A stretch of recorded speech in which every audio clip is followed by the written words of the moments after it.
बाबा जब आप आएंगे तो आपका ही बनेंगे, आपका बन करके फिर नई दुनिया के मालिक बनेंगे। तो सदैव अपनी दिल से पूछते रहो। ऐसे पूछते पूछते ऐसे नहीं हो कि कनेक्शन ही टूट जावे। कोई का लिंक जुट जाता है और कोई का लिंक टूट जाता है।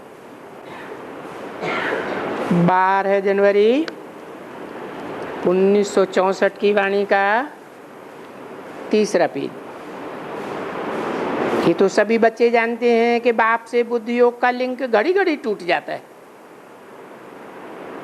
बाप कहते हैं फिर भी कोशिश करके यहाँ वहाँ से आए करके फिर भी बाप की याद में लग जाओ, क्योंकि वो बाबा जानते हैं कि बुद्धि की लिंक टूटनी जरूर है, घड़ी घड़ी टूटेगी। और जो भी जगह से हट करके फिर बाप को याद करेंगे, बार बार ऐसे करेंगे और बार बार लिंक टूट जाएगी। इसको ही कहा जाता है कि इस समय में ये भूल भुलैया का खेल है। और ये भूल भुलैया का खेल प्रैक्टिकल में चल रहा है। और फिर बाप समझा रहे हैं ये जो भूल होती है वो जितना जो बाप को याद करेंगे उतने ही पाप कटेंगे। याद का अर्जन करने की भी तो बाबा मार्जिन देते हैं। कितनी महिमा करते हैं कि याद करते करते तुम्हारे सब पाप कट जाएंगे। फिर बच्चे नंबरवार पुरुषार्थ तो करते ही हैं, और अगर अच्छी तरह से याद में रहें तो फिर लक्ष्मी नारायण की तरफ इशारा किया, इस डायनेस्टी में आ जाएंगे। किस डायनेस्टी में? सतयुग के पहले जन्म में है? नहीं, जब इशारा करते थे लक्ष्मी नारायण के चित्र की तरफ तो वो लक्ष्मी नारायण का चित्र जो रोशनी के गोले के बीच में खड़ा है वो संगम युगी लक्ष्मी नारायण है या सतयुग का लक्ष्मी नारायण है? संगम युगी लक्ष्मी नारायण की तरफ इशारा किया तो बोला कितनी महिमा करते हैं। अच्छी तरह से याद करेंगे तो फिर तुम इस डायनेस्टी में आ जाएंगे। ये कौन से नंबर की डायनेस्टी है? हैं? पहले नंबर की। तो फिर आखिरी नंबर नारायण की डायनेस्टी कौन से नंबर की हुई है? अरे पहले नंबर की है तो कोई और नंबर भी होंगे ना। आखिरी नंबर की नारायण, जो आखिरी नंबर का नारायण होगा वो डायनेस्टी कौन से नंबर की होगी? 9वें नंबर का नारायण होगा, क्योंकि 8 जन्म तो सतयुग के नारायण के और 1 जन्म संगम युगी नारायण का। तो कितने हुए? 9 नारायण हुए और 12 जन्म त्रेता के। तो 12 और 9 कितने हुए? 21 जन्म हो जाते हैं। तो अपनी जांच करते रहो कि हम अच्छी तरह से याद करते हैं या अच्छी तरह से लिंक टूटती रहती है? जांच करनी चाहिए। तब ही बाबा कहते हैं रात को बैठ करके याद करो, अपनी डायरी रखो और स्मृति में बैठो कि सारे दिन में कहाँ कहाँ हमारी बुद्धि भटकती रही है। इससे क्या साबित होगा कि जहाँ जहाँ हमारी बुद्धि भटकती रही तो बुद्धि का लगाव, झुकाव, अटैचमेंट कहाँ रहा? बाबा की तरफ रहा या मित्र संबंधियों, गुरु गोसाइयों की तरफ रहा? अटैचमेंट देखना है ना कि आत्मा का अटैचमेंट कहाँ रहा। जिसके साथ अटैचमेंट होगा उसका संग रंग लगेगा या नहीं लगेगा? उसका फिर संग का रंग भी लगेगा।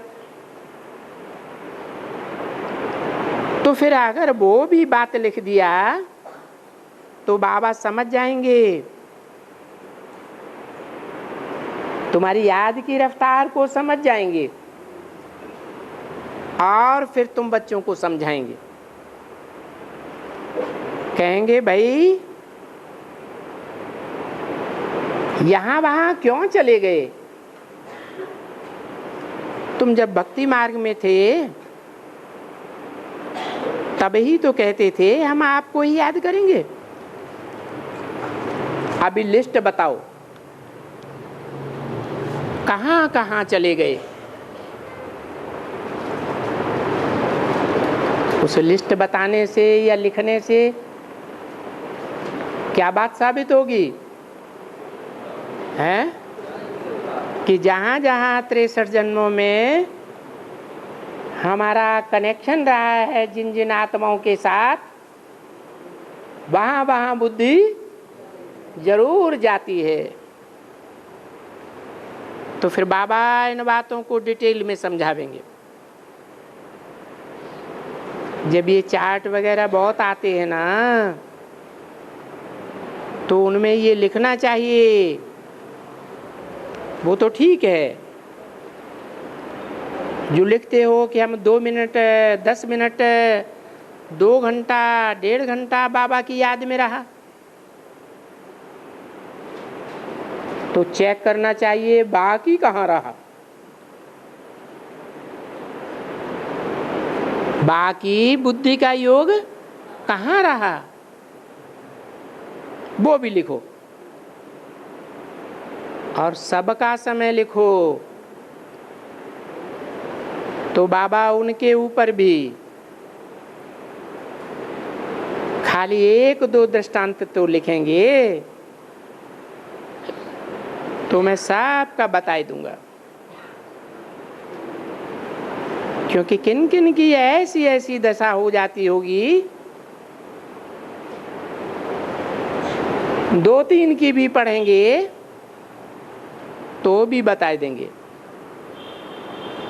कहाँ कहाँ जाते हैं। आत्मा जो मन बुद्धि रूप है वो कहाँ कहाँ दौड़ती है। कहेंगे आत्मा नहीं दौड़ती है, आत्मा में जो मन बुद्धि है वो भागती है। तो कहते हैं मन भागता है। इतनी जब अपने ऊपर घड़ी घड़ी खबरदारी रखेंगे ना, तुम जो बाबा को याद कर रहे हो वो कौन सा बाबा है? हैं? बताओ। उनको तो हमने 84 जन्म में याद किया। 84 जन्म में याद किया, याद किया है? नहीं याद किया है? वो कौन सा बाबा है जिनको हमने 84 जन्म में याद किया है? अरे सतयुग में किसकी डायनेस्टी चलती है? दूसरे तीसरे चौथे 8वें नारायण की डायनेस्टी चलती है या फर्स्ट नारायण की डायनेस्टी चलती है? हैं? बाकी जो बाद वाले नारायण हैं वो टाइटलधारी नारायण हैं या ओरिजिनल नारायण हैं? टाइटलधारी। तो तुमने याद किसको किया है? पहले नारायण को याद किया ना। और त्रेता युग में जो जिस नंबर का नारायण बनते हैं उसी नंबर का राम सीता बनते हैं। तो त्रेता में भी जिसकी डायनेस्टी को याद किया वो कौन सी आत्मा रही है? वो ही फर्स्ट नारायण। तो फिर भी कहेंगे कि 84 जन्म में भी हमने घाटा ही पाया है। क्यों घाटा पाया है? इसलिए घाटा पाया कि जो फर्स्ट नारायण है, विश्व का मालिक, जिसकी डायनेस्टी सतयुग में चलती है, वो गिरती कला में आता है या नहीं आता है? हैं? आता है।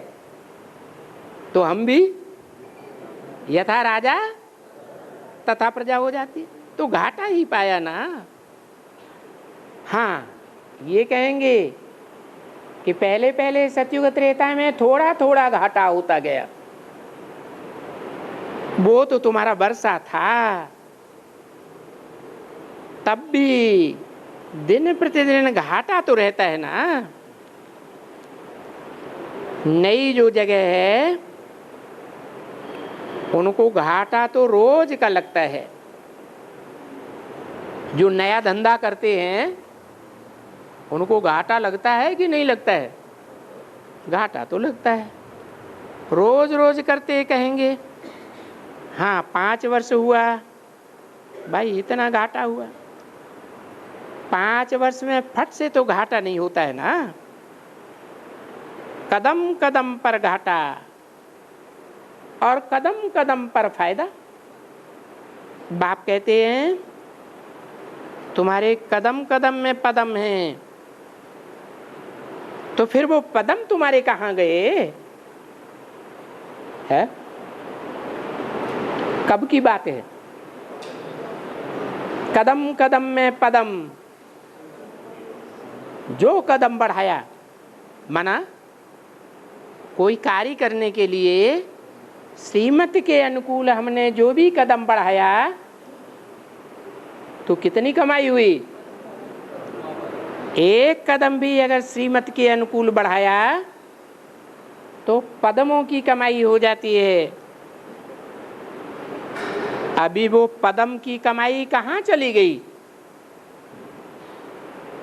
फिर नीचे उतरते समय कदम कदम पर कुछ कम घाटा होता है।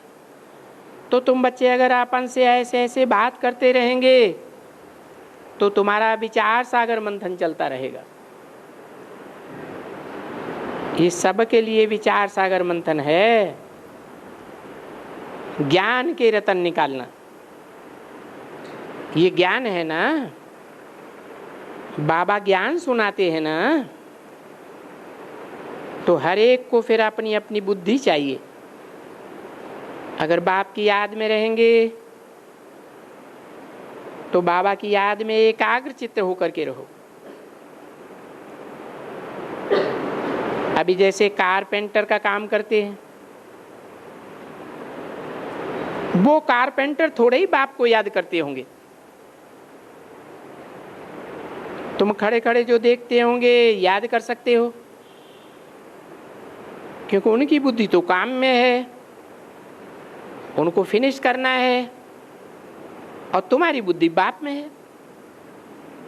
जानते हो कि हमें उनसे वर्षा लेना है, तो याद में रात दिन का फर्क हो जाता है। तो ऐसी ऐसी बातें अपना आप से करते रहो, समझा ना? करते रहेंगे, याद छूट गई, दोबारा ऐसे ऐसे विचार करो दोबारा बुद्धि को ले आओ, सोचो क्या रखा है उस धंधाधुरी में, ये करें वो करें, ऐसे भी ख्यालात आ जाएंगे, दुनियावी छीछी ख्यालात भी आ जाएंगे। कभी कभी कौड़ियाँ कमाने के भी ख्यालात बुद्धि में आवेंगे। फिर भी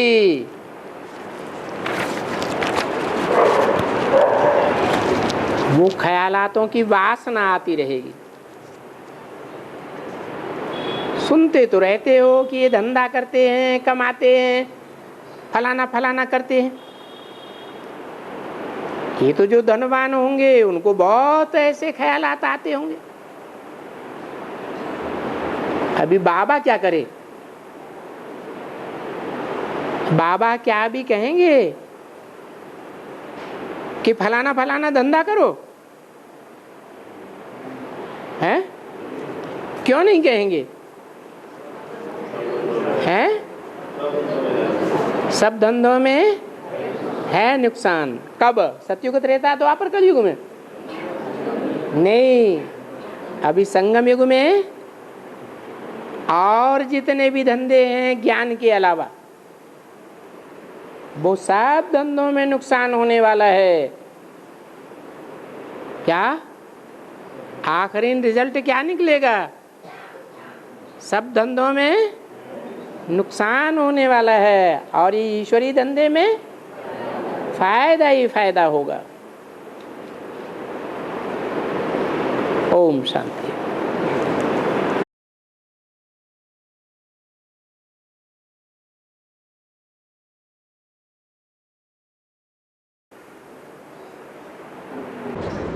बाबा, राम ही रावण बनता है, कृष्ण ही कंस बनता है, ये 18 से पहले बनता है या बाद में बनता है?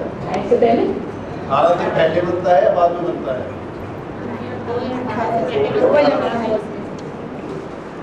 राम ही रावण बनता है। दुनिया सतो प्रधान भी बनती है और दुनिया तमो प्रधान भी बनती है। जो सतो प्रधान दुनिया बनती है वो कब बनती है? आदि में, मध्य में, अंत में।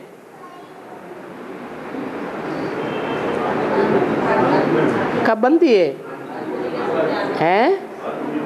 आदि में सतो प्रधान और अंत में तमो प्रधान। जो आत्माएं सबसे जास्ती सतो प्रधान आदि में, वो सबसे अंत में क्या बन जाती हैं? सबसे जास्ती तमो प्रधान बन जाती है। तो सृष्टि का टोटल विनाश कब होगा? उस टोटल विनाश के टाइम भी ऊपर से आत्माएं नीचे आती रहती है, वो सतो प्रधान होती हैं, और जो पुरानी आत्माएं हैं वो तमो प्रधान बन जाती है। तो तमो प्रधान बनने में पुरानी आत्माएं सबसे आगे जाएंगी, या जो नई उतर रही है वो तमो प्रधान बनने में सबसे आगे जाएंगी? हैं? जो पुरानी आत्माएं हैं वो सबसे आगे तमो प्रधान बनने में भी जाती है, क्योंकि नियम है, जो बड़े आदमी का बच्चा है वो कुसंग में आता है, और छोटे छोटे आदमियों के बच्चे भी कुसंग में आते हैं। कुसंग में आकर के ज्यादा बिगड़ैल कौन बनते हैं? बड़े आदमियों के बच्चे ज्यादा बिगड़ैल बन जाते हैं। तो यही हिसाब है। राम आदि में नारायण है सबसे जास्ती सतो प्रधान, और अंत में सबसे जास्ती तमो प्रधान बनता है। क्यों? क्योंकि लोहे से लोहा काटा जाता है और विष से विष मारा जाता है। इसलिए बाबा कहते हैं देवताओं के गुण अलग हैं और भगवान के गुण अलग हैं। देवताओं के गुण हैं 16 कला संपूर्ण, सर्वगुण संपन्न, संपूर्ण हिंसक, मर्यादा पुरुषोत्तम। परंतु भगवान के ये गुण नहीं है। भगवान अगर 16 कला संपूर्ण बनेगा तो इस तामसी दुनिया के तमो प्रधान दुखदाई जो राक्षस हैं उनका विनाश होगा? नहीं हो सकता। इसलिए राम वाली आत्मा को ही निमित्त बनना पड़ता है। जो राम है वो ही अंत में रावण बनता है। जो कृष्ण है वो ही अंत में है कंस बनता है। कंस की परिभाषा क्या है? जो कन्याओं को कोष देता है। कंस ने सबसे बड़ा जघन्य अपराध कौन सा किया है? कन्या का जन्म हुआ और कन्या को मारने का अपराध किया। यहाँ मारना क्या होता है ज्ञान में? हाँ, कोई ज्ञान में चलने के लिए पवित्र रहने का पुरुषार्थ करता है और उसको ज्ञान की जगह अज्ञान ग्लानि की बातें सुना करके भगवान के पाठ से विरोधी बना देते हैं। तो अनिश्चय बुद्धि बनता है ना? बनता है, बनता है या नहीं? अनिश्चय बुद्धि बन जाता है। अनिश्चय बुद्धि माना मर गया। निश्चय बुद्धि माना जन्म लिया। तो कंस क्या करता है? जो सबसे जास्ती पवित्रता धारण करने वाली कन्याएं हैं उन कन्याओं को क्या कर देता है? अपवित्र बनाता है। कन्या के जीवन में ये खासियत है कि उसके जीवन में जो भी पहला आता है पुरुष, उसी की छाप उसके सारे जीवन में पड़ जाती। तो भगवान की याद आएगी या उस पुरुष की याद आवेगी?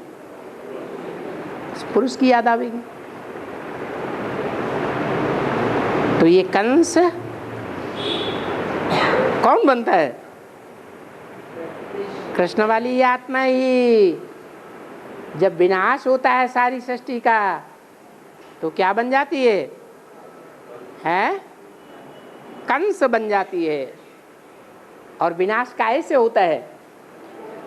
पवित्रता से होता है या अपवित्रता से होता है? अपवित्रता से होता है विनाश। वैसे भी ब्रह्मा की आत्मा दाढ़ी मूछ वाली थी तो विनाश का कार्य करने वाली थी, या वो दाढ़ी मूछ वाला ब्रह्मा शरीर छोड़ने के बाद कोई माता में प्रवेश करके पार्ट बजाता है तब महाकाली का पार्ट बजाता है? हाँ, जब महाकाली का पार्ट बजाता है तब महाकाली के मस्तक पर चंद्रमा दिखाते। तो ये चंद्रमा का पार्ट है क्या? कैसा पार्ट बजाना? अति के काले मुंह का पार्ट बजाना। अति का गोरा पार्ट बजाता है कि अति का काला पार्ट बजाता है? अति का काला पार्ट। अति का क्या होता है? अंत हो जाता है।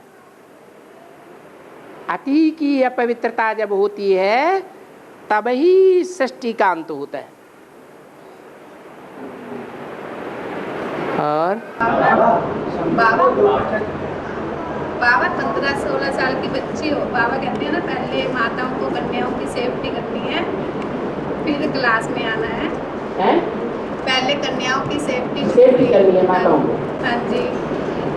जैसे घर में 2 माताएं हो और दोनों ज्ञान एडवांस में चलती है, ज्ञान में ऊपर नीचे रहती है, एक घर में है, और 15-16 साल की बच्ची हो घर में। हाँ जी। हाँ।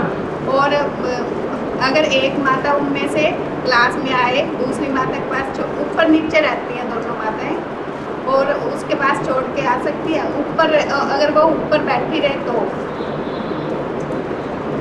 ऊपर रहने वाली माता और नीचे रहने वाली माता, उस कन्या की जन्मदाता माता कौन है? जो ऊपर रहती है। ऊपर रहती है, हैं? हाँ जी। हाँ। तो जो जन्मदाता माता है जितनी सेफ्टी कर सकेगी उतना कोई दूसरी माता सेफ्टी नहीं कर सकेगी। इसलिए मुरली में बोला है कन्याओं के लिए या तो माँ बाप का घर सेफ है या तो पति का घर सेफ है। पति के पास छोड़ सकती है। इसके लिए इसके अलावा दुनिया में कोई स्थान नहीं है जो कन्याओं के लिए सेफ हो। बाबा जैसे वो माता नीचे बैठी है, अभी आप कह रहे हैं जन्म देने वाली माता ऊपर रहती है, बच्ची ऊपर बैठी है, बच्ची ऊपर बैठी है जैसे, और माता नीचे बैठी है। मतलब ये है कि दूसरी माता के पास उस कन्या को छोड़ के क्लास की जा सकती है। वो तो नहीं बाबा, वो तो समझ आ गई। जैसे ऊपर जो ऊपर वाली माता है वो नीचे बैठी है और बच्ची ऊपर बैठी है, तो ऐसे तो बैठ सकती है ना बाबा? नीचे क्या सीढ़ियों पर बैठती है? नहीं बाबा, दूसरी माता के पास बैठती है तो। बाबा कहने का मतलब दोनों माता एक जगह बैठी है और कन्या अकेली। ऊपर कन्या अकेली रह जाए और माताएं दोनों बतंगड़ में लग जाएं। तो बतंगड़ में लग जाएंगी तो धीरे से आके कोई नजर बचा के ऊपर चढ़ जाएगा तो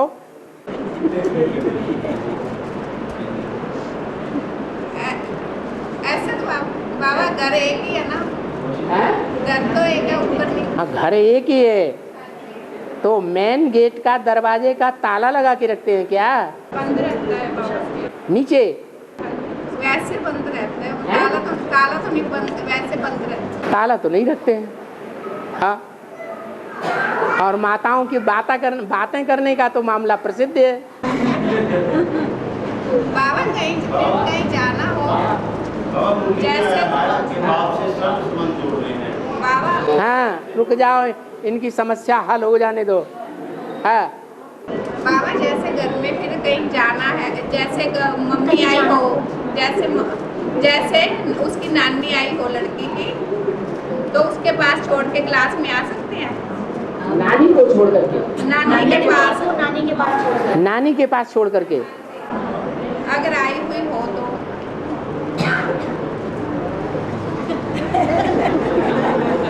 बाबा कहीं तो बैलेंस बनाना ही पड़ेगा कुछ करने के। नानी आपकी बात मानती है तो ठीक है, नानी को कहो नीचे मेन गेट में ताला लगा दे। और ताला नहीं बाबा, पास में बैठी रहे, बच्ची के पास, बच्ची पास। बूढ़ी नानी है, नींद भी आ जाएगी। बाबा फिर क्लास ना करे, फिर माता फिर वो माता क्लास ना करे। माता क्लास में आए लेकिन नानी को कहे कि ताला लगा लो, नहीं तो बाहर ताला मार के चली आए, नानी को बैठा दे। और भी मेंबर होते हैं बाबा घर में, और भी मेंबर होते हैं घर में, जैसे देवर है, बच्चे हैं, और वो सब के लिए बाबा ने बोल दिया। बाप बच्ची को नहीं छोड़ता, चाचा बच्ची को नहीं छोड़ता, मामा बच्ची को नहीं छोड़ता, देवर बच्ची को नहीं छोड़ता, कोई भी संबंधी ऐसे नहीं जो बच्ची को छोड़ दें। बाप भी बच्ची को नहीं छोड़ता। फिर बाबा क्लास में ना आए, फिर वो माता क्लास में ना आए, अपने साथ लेके आओ ना। बच्ची मानती नहीं बाबा। आपने बचपन से उसे चलाया ही नहीं। नहीं चले बाबा बचपन से तो। खुद स्वर्ग में जाने का पुरुषार्थ करते रहे, बच्ची को कहा चलने दो, डॉगली पढ़ाई पढ़ने दो। ऐसी भट्टी करने सेफ्टी के लिए साथ ले गए थे, तो तब उसको निश्चय भी हुआ। तब दूसरे दिन वो स्कूल के साथ ग्रुप के साथ बॉम्बे चली गई। फिर संग संग का रंग लग गया। निश्चय तो हुआ ही नहीं था, वैसे थोड़ा बहुत हुआ था। हाँ, सेफ्टी के लिए गई थी और अब बिल्कुल भी नहीं मानती। जैसे बच्ची जब तक टीन एज में है, नाबालिग है, तब तक उसकी सेफ्टी करनी है। बालिग हो जाए, ज्ञान में नहीं चलती है, शादी करो। तो अब आपके क्लास में ना आए माता? कोई अर्जा नहीं। बाबा तो कहते हैं एक बार भट्टी कर ली, बाबा का परिचय ले लिया, बल विलायत में चले जाओ, कभी वापस मत आओ। ईश्वरीय सेवा करते रहो तो भी तुम्हारा पद बहुत ऊंचा बन जाएगा। बाबा जैसे कहीं जाना पड़ता है डॉक्टर वगैरह के पास, जैसे कहीं जाना पड़ता है डॉक्टर वगैरह के पास, तो लड़की को पहले छोड़ना पड़ता है। जैसे डॉक्टर के पास या कहीं और जाना पड़ता है, तो फिर लड़की को छोड़ना पड़ता है, अकेले छोड़ना पड़ता है। हर जगह साथ नहीं ले जा सकते। हाँ, ले जाओ साथ में। हैं? वो जाती नहीं। बालिग है नाबालिग है? नाबालिग है। नाबालिग है। नाबालिग को 2 थप्पड़ मार दोगे वो तो मान जाएगी। तो बाबा श्री मार सकते हैं ऐसे मार सकते हैं हमें। अच्छा, खाना देना बंद कर दो, हाथ पांव बांध दो, बाथरूम में बंद कर दो। बाबा जुगल गुस्से होते हैं, जुगल गुस्से होते हैं, युगल होते हैं, युगल नाराज होते हैं। ऐसा ना करें। जुगल नाराज होते हैं। आगे ऐसे बच्चे के साथ क्यों करते हो? आजकल की ये परंपरा है कलयुग की कि कन्याएं जो हैं बाप की बात मानती हैं, माता की बात नहीं मानती। माता को पसंद नहीं करती, बाप को पसंद। बाप बच्ची को पसंद करता है। बाप ज़्यादातर बच्चियों को सपोर्ट करता है। तो फिर बाबा क्या करें? शेरनी शक्ति कौन बनता है? तो बाबा थप्पड़ भी मार सकते हैं अगर ना मारने तो। अब वो थप्पड़ आप मारेंगे और वो 17 साल की है, हट्टी कट्टी हो गई, वो आपको मार दे तब क्या करेंगे? ऐसे तो बाबा संस्कार नहीं है उसके। मारती तो नहीं, लेकिन उल्ट बोल देती है बाबा।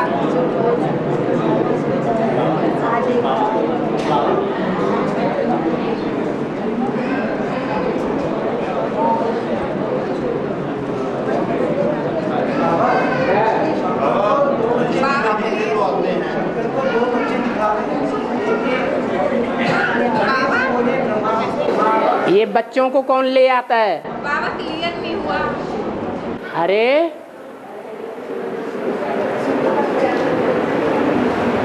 बच्चों को क्लास में नहीं लाना है।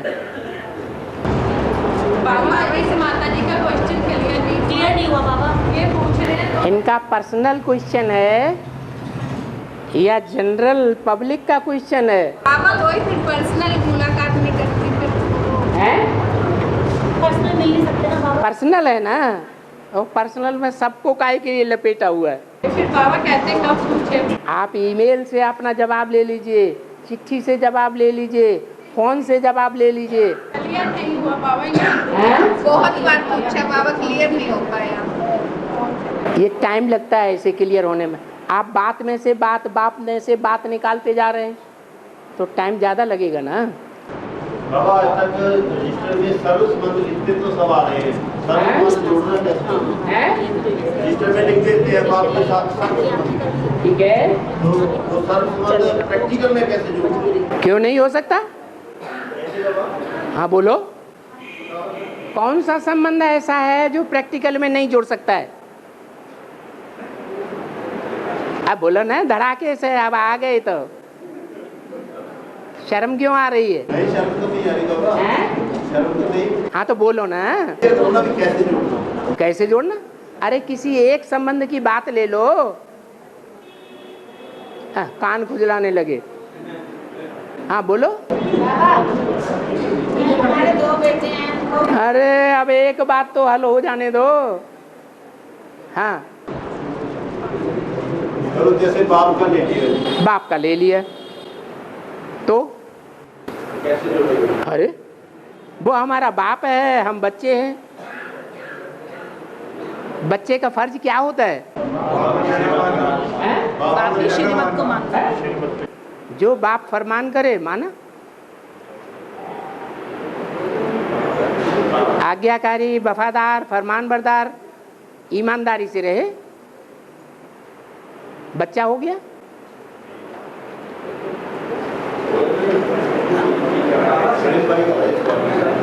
पूछो पूछो गुरु से पूछ के। सुरेश भाई का सवाल था, मैंने प्ले किया है।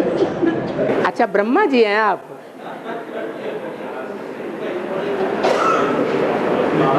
हाँ रमतवाज का मतलब क्या होता है? रमतवाज का क्या होता है? रमतवाज का क्या होता है? रमतू रमजबाज माना, रमतू कहते हैं रमन करना। घट घट में राम रमता है, घट घट रमते राम रमैया, तो वो हो गया रमतू। और रमजबाज हर बात बात में बात का अर्थ निकाल देता है। कोई बात के अनेकों अर्थ हो जाते हैं।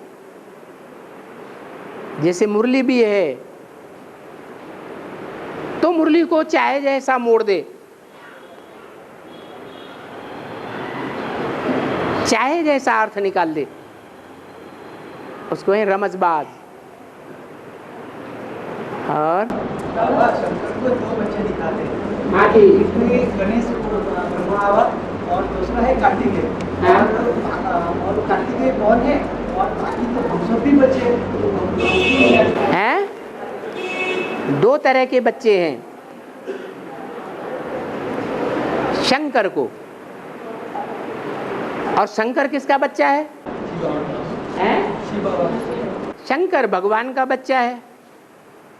भगवान का बच्चा देव देव महादेव, तीन देव ब्रह्मा विष्णु शंकर। ब्रह्मा देव, विष्णु देव और उनका भी बड़ा देव महादेव।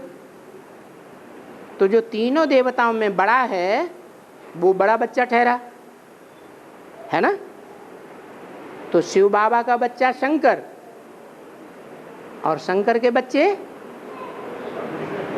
एक गणेश और दूसरा कार्तिकेय। जो गणेश है उसमें ज्ञान ज्यादा है या कार्तिकेय में ज्यादा ज्ञान है? गणेश में ज्यादा ज्ञान है। कौन हुआ?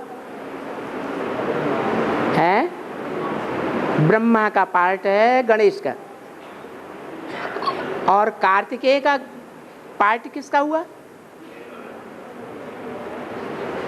दक्षिण भारत में प्रचार करता है धर्म का, उत्तर भारत में प्रचार नहीं करता है। दक्षिण भारत है भारत का विदेश, तो विदेशों में जाकर के प्रचार प्रसार करता है ज्ञान का, धर्म का। तो विदेशी धर्म कौन कौन से हैं? इस्लामी, बौद्धि, क्रिश्चियन आदि आदि। तो इन धर्मों का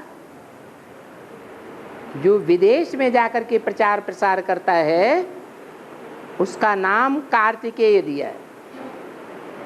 6 कृतिकाओं से पैदा हो वो पालना लेता है। उसकी माताएं कितनी हैं पालना करने वाली?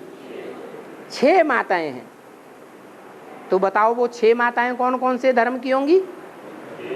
इस्लाम धर्म, बौद्ध धर्म, क्रिश्चियन और मुस्लिम, सन्यासी और सिख। ये 6 विधर्मी माताएं उसकी पालना करती हैं। तो 6 धर्म के संस्कार उसमें समाये हुए होंगे या नहीं समाये हुए होंगे? है, समा जाते हैं। वो कार्तिकेय जब युद्ध होता है असुरों और देवताओं का, तो कौन सा पार्ट बजाता है? सेनापति का पार्ट बजाता है। माना सेनापति कौन बनता है? जो युद्ध करने में विशारद होता है वो ही सेनापति बनता है। तो जो असुर हैं, आसुरी दुनिया के जो धर्म हैं, वो कौन सा युद्ध करते हैं? हिंसक युद्ध करते हैं या अहिंसक युद्ध करते हैं? हिंसक युद्ध करते हैं। हिंसक युद्ध करने वालों में सेनापति का पार्ट बजाने वाला कार्तिकेय है। ये जितने भी 6 धर्म हैं विधर्मी, वो निवृत्ति मार्ग के धर्म हैं या प्रवृत्ति मार्ग के धर्म हैं? अरे प्रवृत्ति को पक्का पक्का जीवन में चलाते हैं या प्रवृत्ति को तोड़ के नई नई शादियां कर लेते हैं? हैं? तोड़ देते हैं, माना निवृत्ति मार्ग वाले हैं। एक धर्म तो बाबा इससे एक धर्म तो प्रवृत्ति मार्ग है। कौन? जो अभी हम कार्तिकेय जो सिख धर्म है वो प्रवृत्ति मार्ग को मानता है, लेकिन प्रभाव में किसके चला जाता है बाद में? फिर तो 6 धर्म हैं, उन 6 धर्मों का मुखिया है, विदेश में प्रचार करता है धर्म का, स्वदेशी नहीं है। लेकिन उन धर्मों में सबसे जास्ती पवित्रता का पालन करने वाला कार्तिकेय है। उसे कार्तिकेय कहो, भीष्म पितामह कहो, गंगा पुत्र कहो। गंगा के किनारे कौन से धर्म वालों का जमघट लगता है? सन्यासियों का। तो उन सन्यासियों में मुख्य सन्यासी कौन सा गाया हुआ है? भीष्म पितामह। ये भीष्म पितामह वो ही है जो शिव बाबा के ब्रह्मा में प्रवेश करने के बाद ब्रह्मा की मानसी सृष्टि के 4 पुत्र पैदा होते हैं। वो चारों 4 धर्मों के बीज रूप हैं। पहला है देवी देवता सनातन धर्म का बीज, बाकी 3 विदेशी धर्मों के बीज, निवृत्ति मार्ग के धर्मों के बीज। उनमें मुख्य पार्ट बजाने वाला बीज कौन हुआ? अरे कार्तिकेय। तिक तिक बहुत करता है। क्या? ज्ञान की तिक तिक बहुत करता है, लेकिन असली ज्ञान जो बाप का परिचय देने का है वो नहीं दे पाता। इसलिए उसका नाम क्या पड़ा? कार्तिकेय।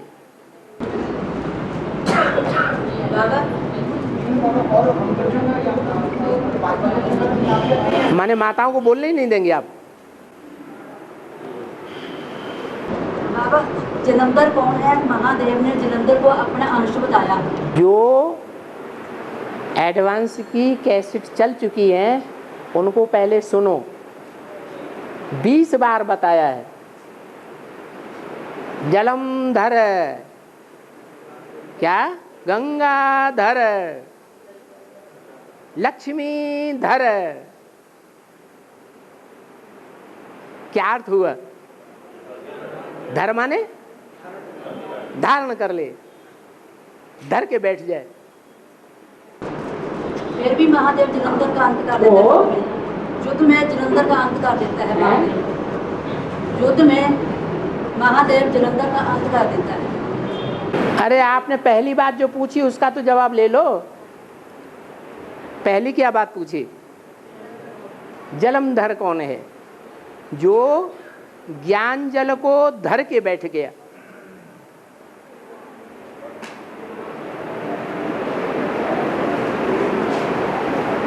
ज्ञान जल कौन है?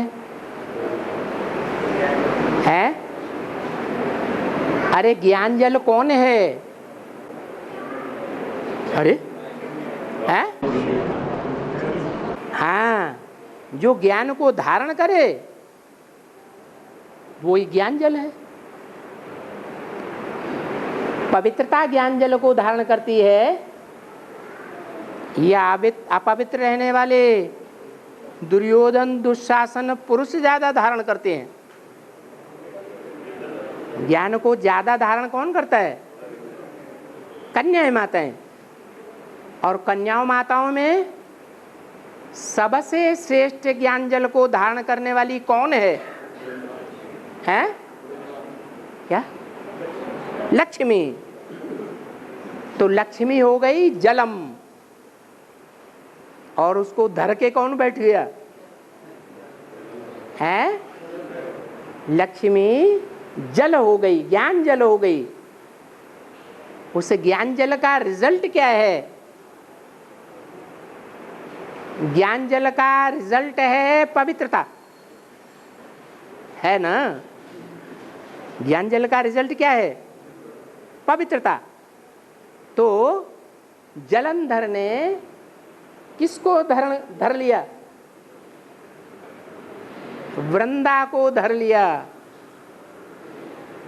किसको धर लिया? वृंदा को धर लिया। जो ज्ञान जल को धारण करने वाली थी, वो ज्ञान जल को धारण करने वाली वृंदा जब तक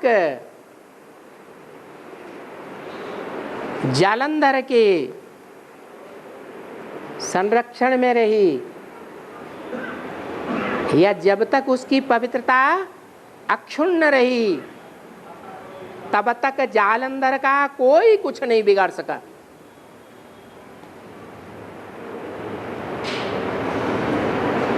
कब बिगाड़ सका? जब जब उसकी पवित्रता खंडित हो गई वृंदा की, तभी जालंधर मारा गया। इसलिए उसका नाम है जलंधर। ज्ञान जल को धारण करके बैठ गया। सूर्य को जल देने का क्या मतलब है? सूर्य को जल देने का क्या मतलब है? सूर्य को जल देने का क्या मतलब है? हाँ, ठीक बात है। ज्ञान सूर्य कौन है? ज्ञान सूर्य कौन है? शिव।